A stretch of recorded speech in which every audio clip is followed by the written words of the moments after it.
ফের যাদবপুরের উদ্দেশ্যে হুঁশিয়ারি দিয়েছেন কামারহাটির বিধায়ক মদন মিত্র। দাওয়াই দেওয়ার দরকার পড়বে না, ওষুধের প্যাকেট বার করলেই সব চলে যাবে। যাদবপুর বরাবরই দেশ বিরোধীদের আখড়া, এমন ভাবেই তোপ দেখেছেন মদন মিত্র। তার বক্তব্য শোনাবো।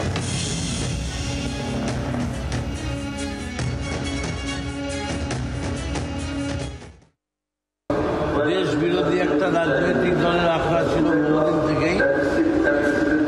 ওরা স্লোগান দিত ভুলতে পারি বাবার নাম, ভুলবো না গো ভিয়েতনাম। আমার মনে হয় এরা মানুষের থেকে এমনি বিচ্ছিন্ন হয়ে যাবে। এত দেওয়ার দরকার পড়বে না, দামের ওষুধগুলো বার করলে, প্যাকেটগুলো বার করলে এমনি সব চলে যাবে। এটা কোনো কথা হলো? যাদবপুর তো বহুদিন আগে ওটা ব্যারাকপুর ভবানীপুর হয়ে গেছে। তবে এরকম হুঁশিয়ারি নতুন নয়, এর আগেও মদন মিত্রের মুখ থেকে আমরা এরকম ধরনেরই হুঁশিয়ারি শুনেছি, একটু ভিন্ন আঙ্গিকে শোনাবো। যাদবপুরে পা রাখুন।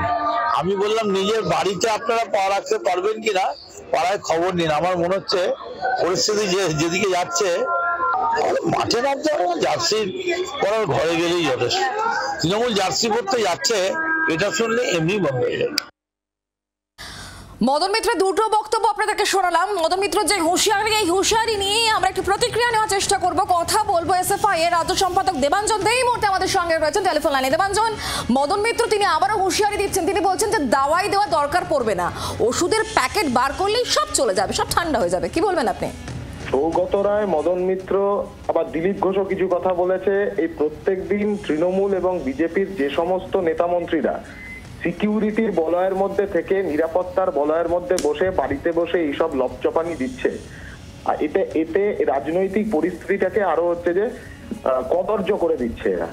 আমরা পরিষ্কার বলছি, যদি দম থাকে এদের, ওই বাড়িতে ওই সিকিউরিটিকে বসিয়ে রেখে বাইরে বেরোক। ওই কামারহাটি থেকে যাদবপুর অব্দি আসতে পারবে না, দমদম বেরোতে পারবে না, এমন দাওয়াই পাবলিক ওনাদের দেবে। মুখিয়ে আছে পাবলিক গোটা রাজ্যের দাওয়াই দেওয়ার জন্য ওনাদেরকে। যাদবপুর বিশ্ববিদ্যালয়ের সিকিউরিটি ব্রিচ হচ্ছে এদের ফলে, ছাত্রছাত্রীদের নিরাপত্তা বিঘ্নিত হচ্ছে।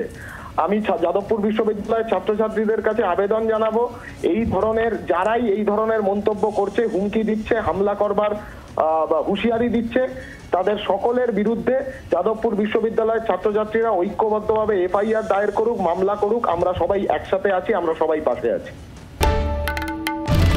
বাংলার আওয়াজ, বাঙালির আবেগ, জি 24 ঘন্টা।